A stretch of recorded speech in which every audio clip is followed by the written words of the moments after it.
Sebastian Louis. Okay, well, time sheet, need to do 2 days. The 31 is the exam, okay? So fill in the time you spent for the exam, and 33 is today.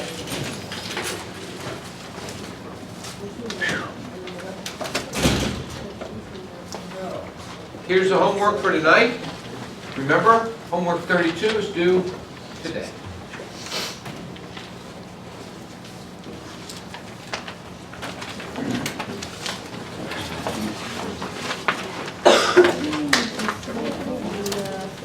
Let's get started. Second day of heat transfer. Okay, first of all, let me tell you this.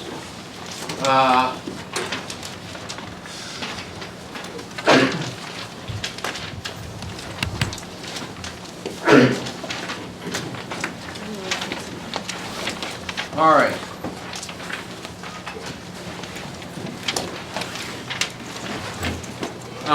I may have to change this, but here's what we're going to do. All right, if your name starts with an M or higher in the alphabet, you get to sleep in on Monday till 8:25. Okay? All right?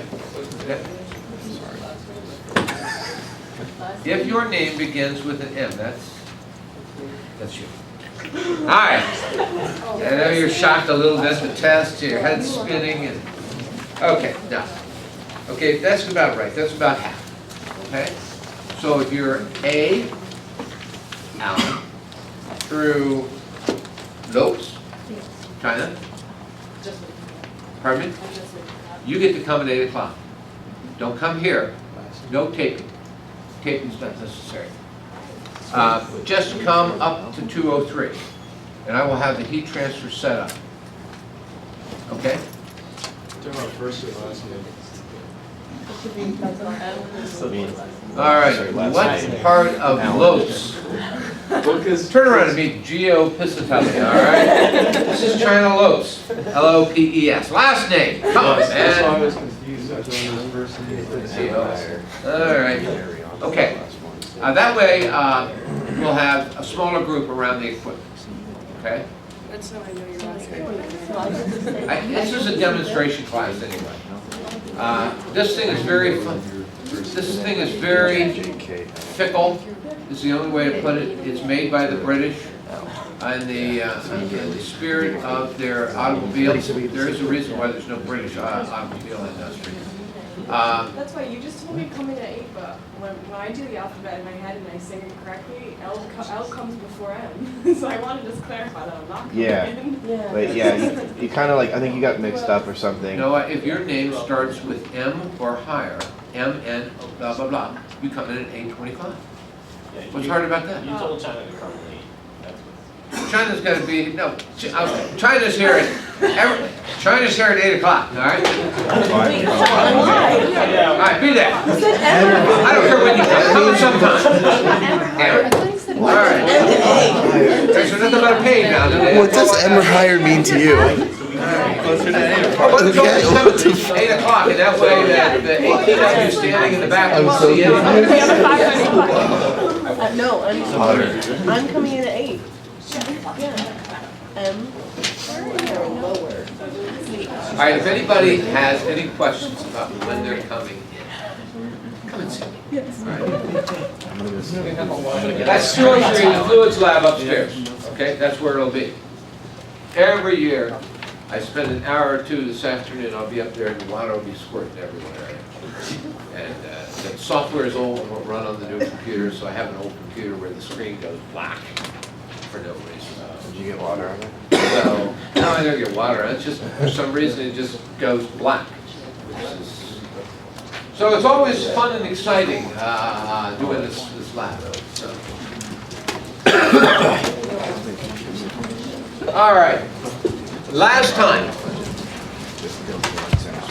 we started the log mean temperature difference.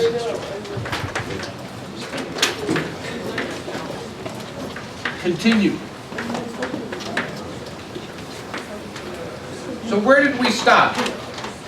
We stopped with the following expression, that the change of the temperature difference, if you'll recall back in your notes, is equal to minus dq times 1 over c sub c plus 1 over c sub h. Okay? Then actually I want to rewrite this to h c, although it's minus. All right. Now, from equation, you may want to open your books and follow along. From equation 11, I believe it's 12, we have the change in Q is equal to U times dt times the differential area. Now we're going to substitute from here into there.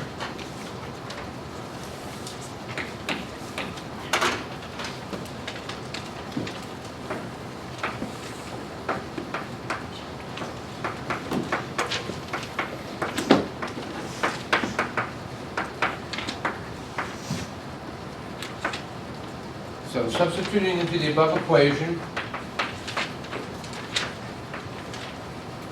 where dq, using this, yields the following monstrous equation. Change of temperature, dt, is equal to minus u times 1 over c sub c plus 1 over c sub h times dA. And now we're going to integrate.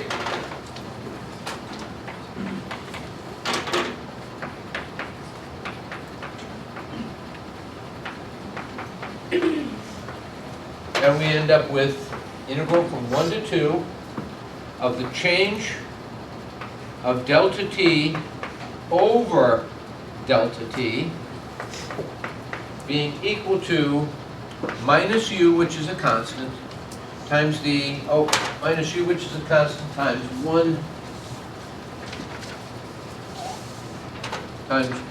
over c sub c plus 1 over c sub h, which is a constant, times the integral from 1 to 2 of the differential of the area.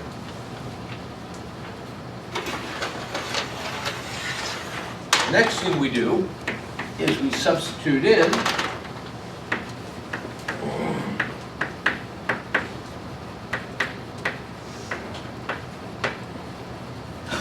for 1 over for CH and CC, and we end up with the following result. Q, there's a few steps missing, but it's right in your book, is equal to UA times the change of the temperature we call log mean. And this is how where the log mean comes around. This is where it's from. And this is equation 1114.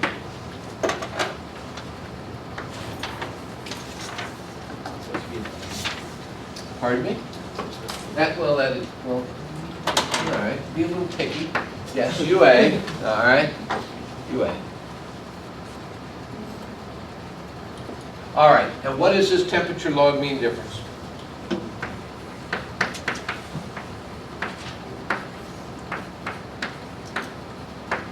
The log mean temperature difference is the change temperature at 2 minus the change in temperature at 1 over the natural logarithm with an argument of the change of temperature at 2 over the change of temperature at 1. And the 1 and 2 refers to the entry and exit positions. And this is equation 11. I should say one more thing. This can also be written as the change in temperature at 1 minus the change in temperature at 2 over the natural logarithm with an argument of the change in temperature at 1 over the change in temperature at 2. This is equation 1115.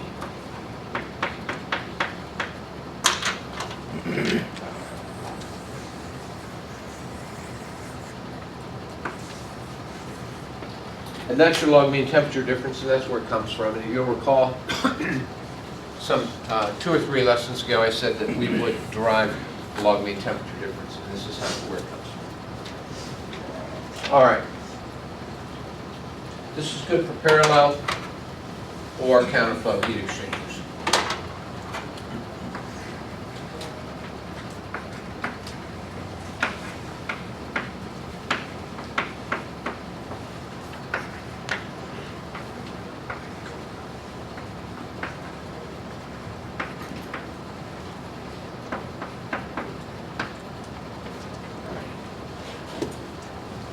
Any questions? All right, that concludes our discussion on log mean temperature difference.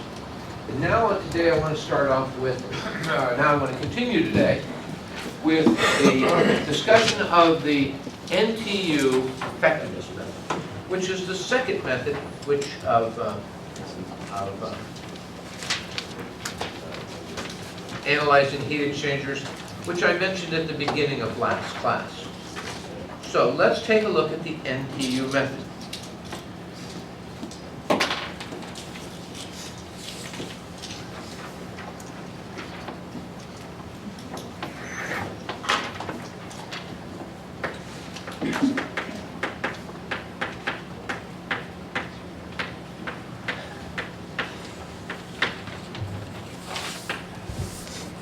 The effectiveness NTU method is particularly effective. You can use both techniques for everything.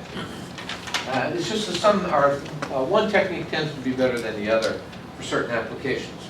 As I mentioned last time when we started the log mean temperature difference class, the log mean temperature difference method is typically used in designing heat exchangers when you need to know something like the area of the exchanger, which is typically what you need to know. The effectiveness method is particularly effective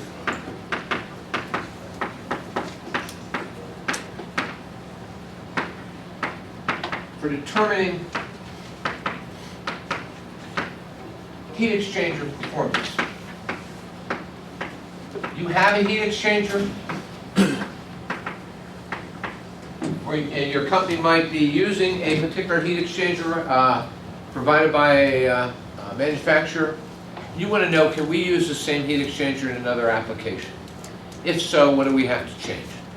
Because you can use the same heat exchanger and get different amounts of heat by varying the temperatures of the fluids in which the heat is being exchanged and the mass flow rates. Okay? So it may be more efficient, for example, if you're building a product, instead of having several different types of heat exchangers, to use the same common heat exchanger so you have one to replace, for spares. That's particularly important if you're on like a submarine, because they carry spares and things with them. Very hard to get service out in the middle of the ocean. Right? No, that's why the Navy is so good. Quite knocked out. I want Austin to be getting all excited here. You have a big head, but it is true. You can't call AAA in the middle of the Pacific Ocean. You kind of got to deal with whatever the situation is. So if you can have one component with multiple different applications, then that's a lot better, because you don't need to stock so much stuff. You got to carry everything with you if you're on a ship out in the middle of the ocean, and you need something. It's normally used when all fluid temperatures are known.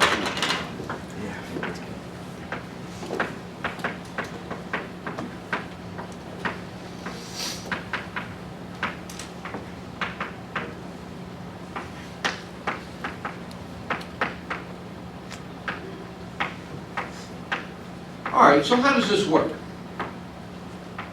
Well, the first thing we're going to talk about is the heat capacitance rate.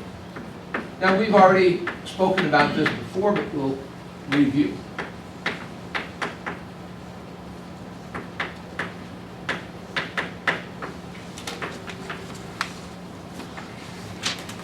And we just refer to it over there. That's C sub C and C sub H. Okay? All right, the heat capacitance rate, as we've already defined, is m dot times C sub P. So it's the mass flow rate of one of the fluid times its ability to, its specific heat. All right? And we will say C min is defined as the smaller m dot Cp, and C max probably won't come as a huge surprise to you. Might be the what, Steph? A larger, right. Now there's no pattern here. Typically one fluid's going to be the hotter fluid, one other fluid's going to be the cooler fluid. Otherwise you're not going to have much heat exchange if they're both the same temperature. Doesn't work too well. So there's no guarantee that the hotter is going to be the minimum or the maximum. It's just going to depend on what flow you're dealing with. Megan? Is CP taken at the average of the end and the inlet? Is what? Where is CP taken with respect? Typically when we deal with heat exchangers, we evaluate properties at the mean temperature. So you get T mean in, T mean out, and typically, I think, and as sure as I say this, probably there's an obscure section, but in the vast majority, in every case that I can think of off the top of my head, you evaluate the fluid properties at T mean. Okay, the average of the two. All right. And we're going to define something called the heat capacitance ratio, and that's going to be given the symbol C sub r.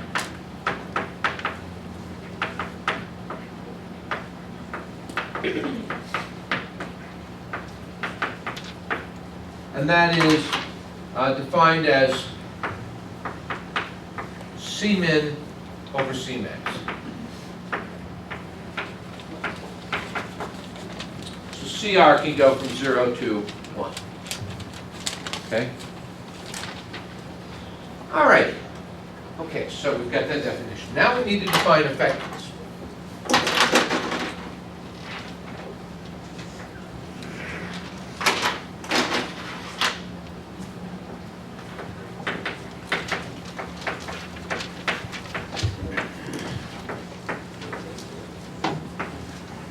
We get effectiveness the symbol epsilon. Excuse me 1 second.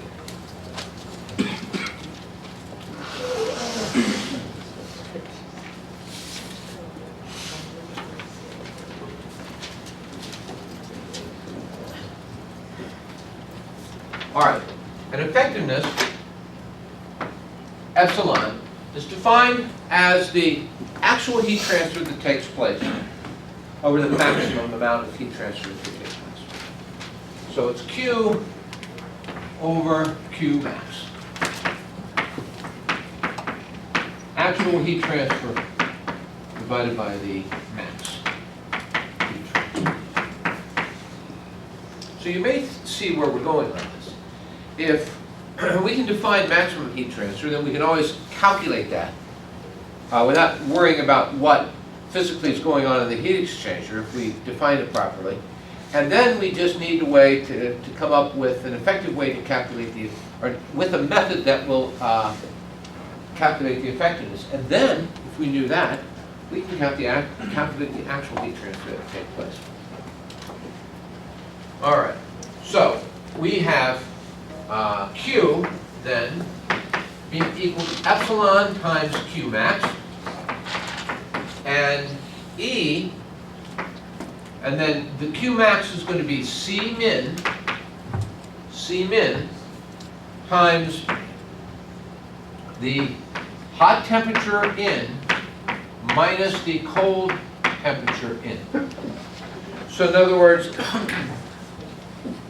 the maximum heat that can be transferred are the two temperature extremes times the heat capacitance, the heat capacity rate of the smallest fluid, because that's the most you'll carry.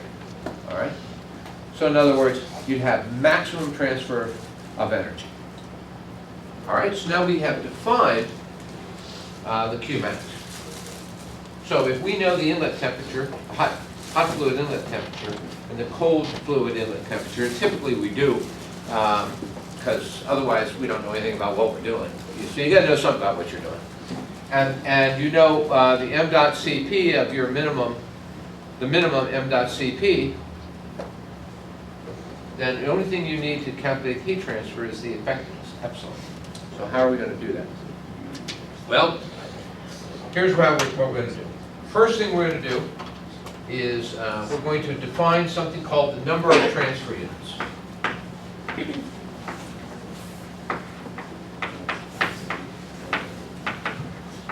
And for those of you who are leaning forward, you may already be guessing that the number of transfer units is abbreviated as what? There you go.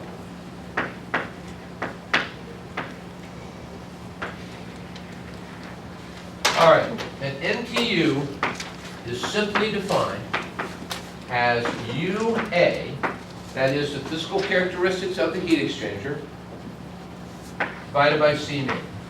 So is this only for counterflow? No, this can be for counterflow, it can be for parallel flow, it can be for cross flow, it can be for shell and tubes. Okay? So it can be for all of the three general variants of heat exchangers. Can't the temperature change by in a counterflow system than a parallel flow? Because in a counterflow, the lower temperature fluid can become higher temperature. Yeah, you're right about that. You can have a bigger temperature change, but it doesn't matter. We're not talking about the temperature change. The maximum is simply a comparison of the two entry temperatures. Okay? So that's not going to change. If you know what comes in both the hot fluid, the cold fluid, then, and you know the minimum C, then you have defined the maximum amount of heat transfer that can occur. Okay? All right. So that's our NTU. That's the definition for this. Then how are we going to calculate the heat transfer?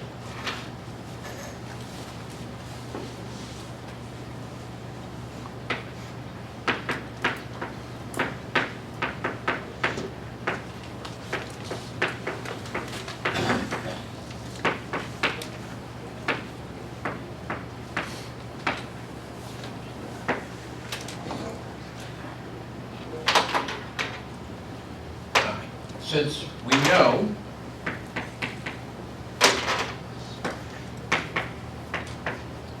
Q will be equal to epsilon times Q max, and as said over here, that means Q is going to be equal to epsilon C min times temperature of the hot in minus temperature of the cold in. We need to first calculate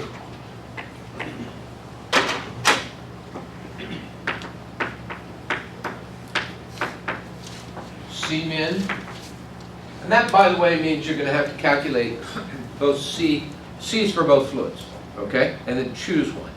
You can't just calculate one, and you're going to calculate UA. Now, sometimes one of the things you may be looking for are one of the physical diameters of the heat exchanger, for example. Okay? You can, this is a little harder to do than the log mean temperature difference method. But you can do the same thing by assuming a unit length of 1 and then calculating the amount of heat that would be transferred for your UA configuration, where you have 1 meter, for example. Typically harder to do than the log mean temperature difference, but you can manipulate different variables. All right, then you're going to calculate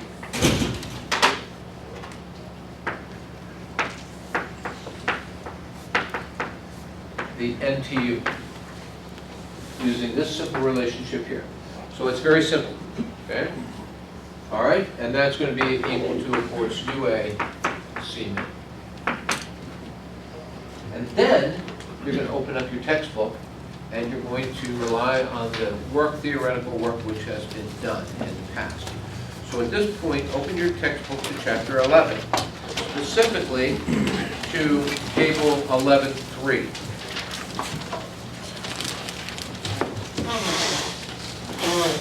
That's on page 690 and 691.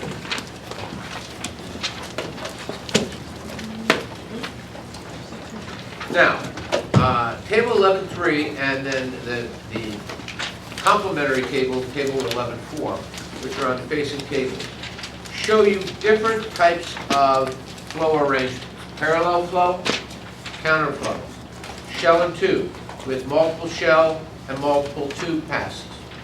Cross flow, single pass with fluids mixed and unmixed, and all exchangers where CR is equal to 0, and we'll talk about what that means in a moment, okay? When you get CR equal to 0.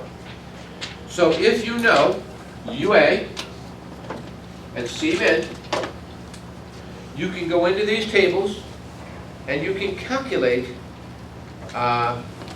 the value for epsilon, okay? And you know you need CR too. All right. I do not recommend you use table 11.3, okay, when solving these problems.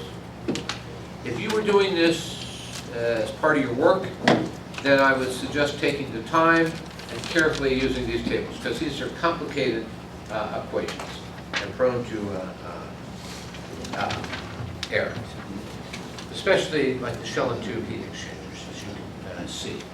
So what I suggest you do is you turn your book over to figures 1110 through 1115, which is the next suggested tab in your textbook. And there you will see a series of 6 different graphs. Let's talk about what these are in a second. These are effectiveness graphs.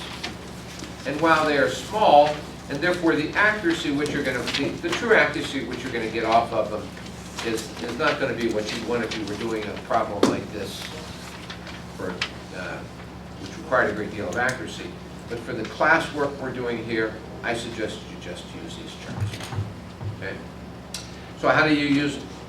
Well, the first thing you have to do is you have to calculate the number of transfer units. That's not too hard. That's UA and Cmin. So you're going to come up with that number. Okay? And then you're going to enter the x-axis and you're going to go up until you hit one of the curved lines representing C sub r. And the curved lines go from 1 to 0. Okay?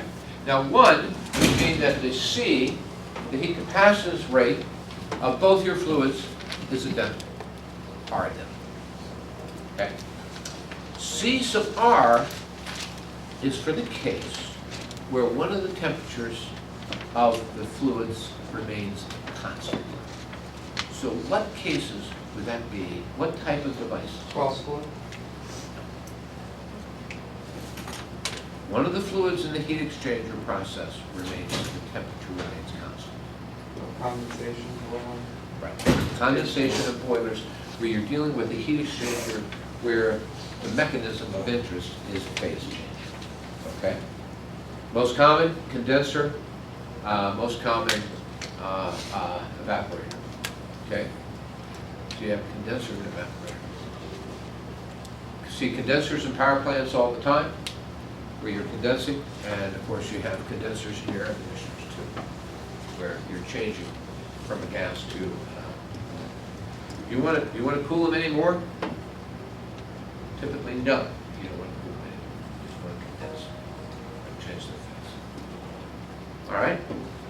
Okay. So, how are you going to do this? Let me write this up for your notes. You're going to use. I recommend figure 1110 through figure 1115, or equations in table 11.3.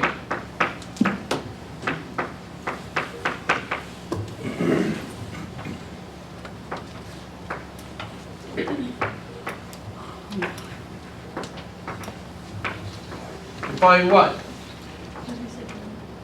Epsilon. And I should have said calculate. That's not really, you're not calculating epsilon. To read epsilon. I guess if you're in table 11.3, you're calculating. To read or calculate epsilon. Once you have the efficiency, the effectiveness, what can you calculate? Time? What? The heat transfer. By using this relationship right here. Okay, so it's really pretty simple. So,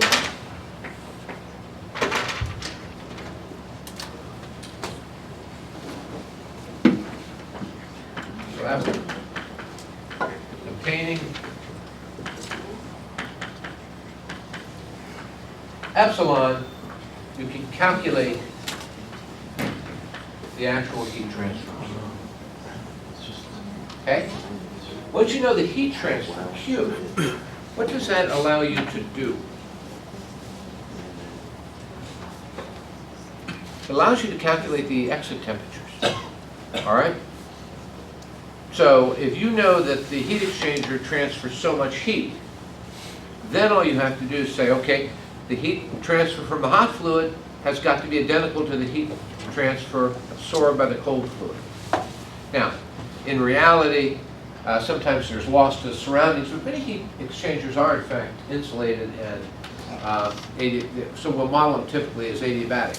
So if they're modeled as adiabatic, then, and you take even a condenser in a power plant, they insulate those. Why would they do that? This is not a hard question. Why do they insulate condensers in a power plant? What? So they don't lose energy? In case you No. bump into it? Well, that's along the line. People got to work in these places. It's easier for the. If you took a big steel container and pumped steam in at very high temperatures, what would it be like working in there? It'd be horrible. All right? They're already pretty horrible. If you've anybody toured a power plant? Bowen has taken some. Well, it's already pretty horrible. It's very hot in the boiler area. It's noisy. There's a lot going on. But if you did insulate the condensers, you could have standing there. The place would be outrageous. So, anyway, this is what you do. This is the NTU.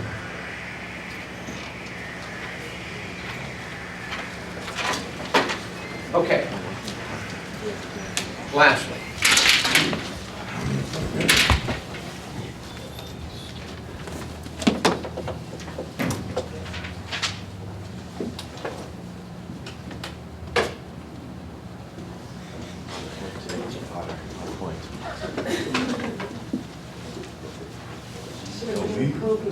Yeah, I need to be lucky today anyway. After here, I'm going over to talk to folks on the second floor. And everything goes well, by Friday, we will have an architect to select for the expansion of the School of Engineering and Construction. The goal, well, won't do you a bit of good. Yeah. The only thing it might do is make parking more of an issue in your last year here if you're a junior, but that's about it. But yeah, very exciting stuff. We're looking to, well, not for me. It should be an issue for me. So if this goes, the plan is to more than double the size of the school. We'll have what? I said, dang. Thanks. I was like, wow. Wow. Are you being smart, Alec? No, well, No, he no. said- I actually Stealing said, my dang. job. Yeah. He was truly impressed. It's really, it really is an exciting thing. We have between this building and the office area 25,000 square feet. And for those of you who've been down to Hawkworks, and I know that many of you have and went to pass through another, there's another 5,600 square feet there. So our plan is to add between 25 and 30,000 additional square feet. And there's still, we're not entirely sure what will end up happening, how it's going to be tied in with this building. There are some code issues here in the state of Rhode Island that have really changed recently. And originally our plan was to integrate the whole thing into one new building and renovate parts. We may end up almost building a separate building connecting. So that you don't have to update all the codes in this one? Yeah. The codes in Rhode Island, they've lost their minds. They've lost their minds. For example, they now have, you got to have, you got to replace all the windows with what they call hurricane-resistant glass.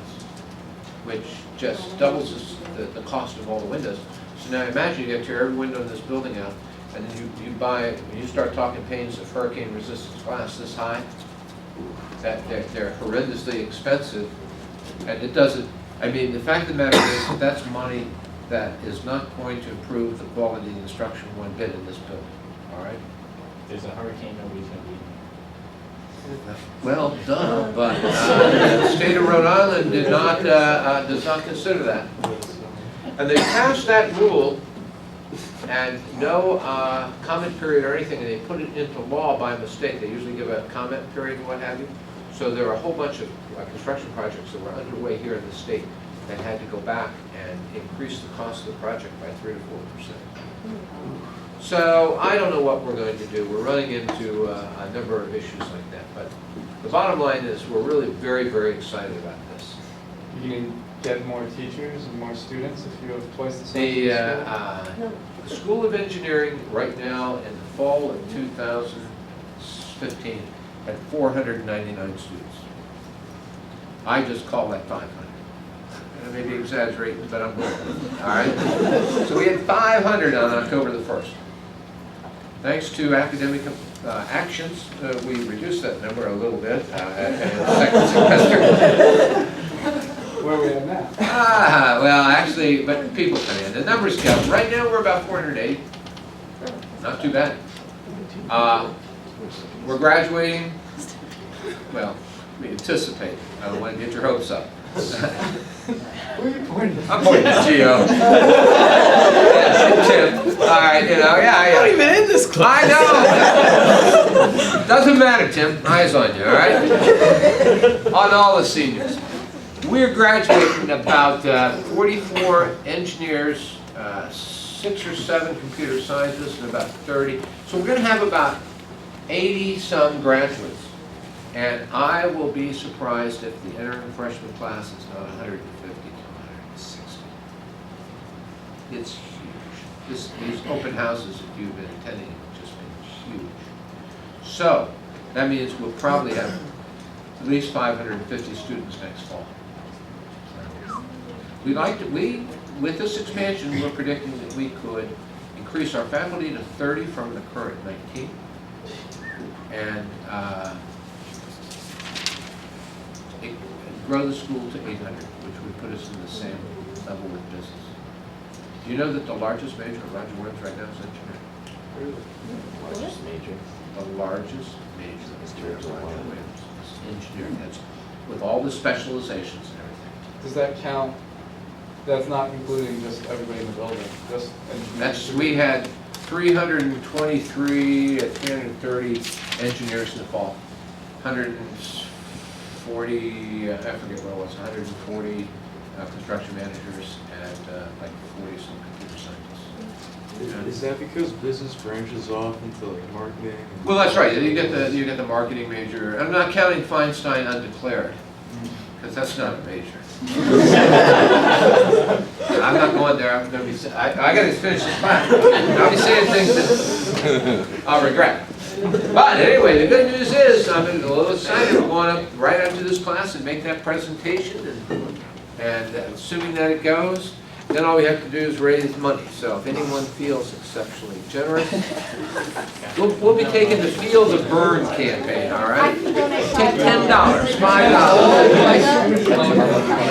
Yeah, it's working for Bernie. Well, come on, man.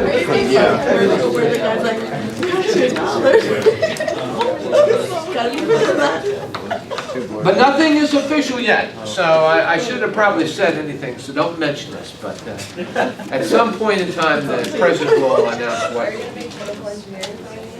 I don't think so, and the reason why is that chemical engineering has got a number of undergraduate courses that we simply don't offer here. Our faculty don't have the expertise to teach them, and the chemistry department does not either. And so the best we can do is, somebody interested in that and they want to go to graduate school is have you take a bunch of chemistry courses, and then you probably have to go and take a semester if you're going to get a graduate degree, picking up those 3 or 4 undergraduate courses you really need.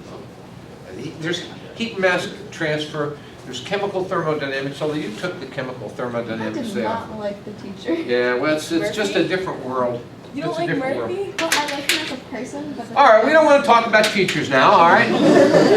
All right, special cases. Condenser and evaporator.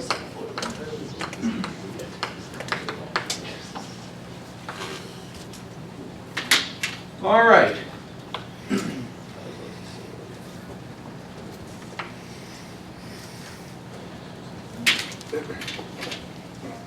Temperature and the distance down. Temperature and the distance down.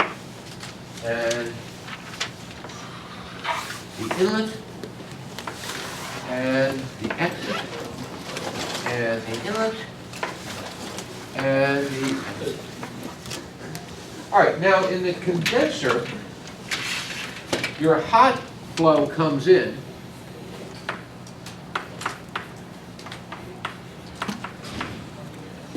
And the idea is that it gives up heat, but the temperature of the fluid remains constant because you're extracting the amount of heat necessary to change its phase from a gas to a liquid.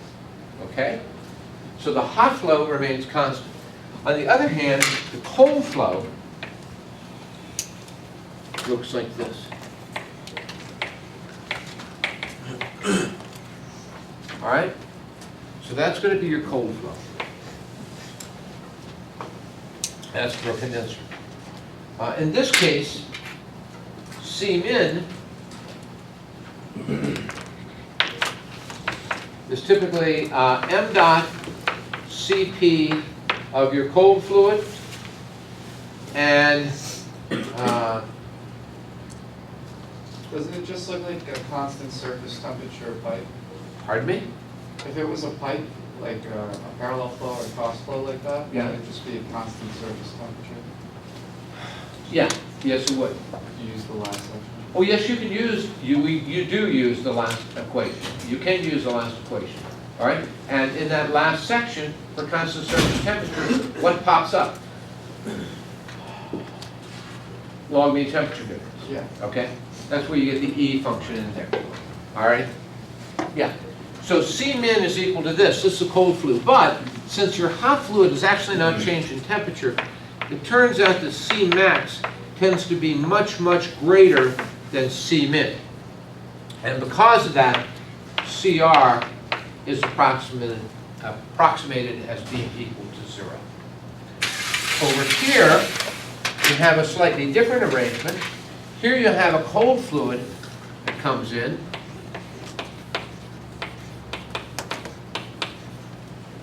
And now you're evaporating off that cold fluid. It's changing phase again. And this is your hot fluid. And as in the preceding case, the C min is going to be equal to C m dot C sub P of your hot fluid. And again, C max is going to be much greater than C min, because not only do you have changing the phase, but you could also theoretically raise its temperature. Again, CR is approximated at 0. All right. And that is all I have to say about that. So, if you see a bunch of people running around the building in the next week or two, actually, as a matter of fact, there will be, between now and, assuming this all goes as planned today,